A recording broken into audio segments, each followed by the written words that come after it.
Kini siya, mao ning chapter 17 na i-mention diri a woman arrayed in purple and scarlet. Kaning woman nga kuan mao ning whore of Babylon. Ang kanang bride mao nang katong puti pero mao nang loyal sa Ginoo, pero kanang woman mao nang whore of Babylon.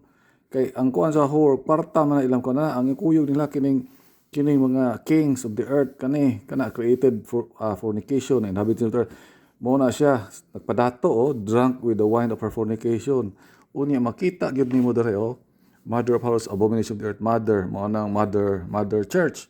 So mao na ilang mao na woman arrayed in purple, scarlet color, decked with gold dato and precious stones and pearls, golden cup in her hand. Unya inignaog nimo niingon na pud siya nga pito, the seven heads are seven mountains on which the woman seated.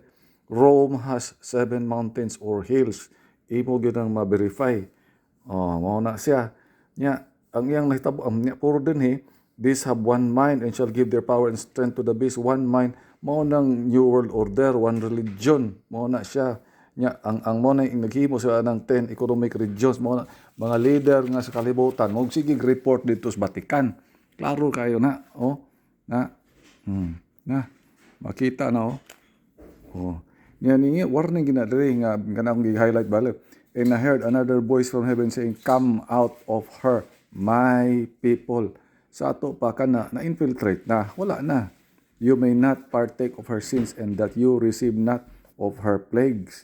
Nga mo niya ako na pong gi-highlight ang kings of the earth, mga monarchy, katong skaraan, katong British appeal plato, ang katong sa Vatican sigig pangawat adto sa Asia.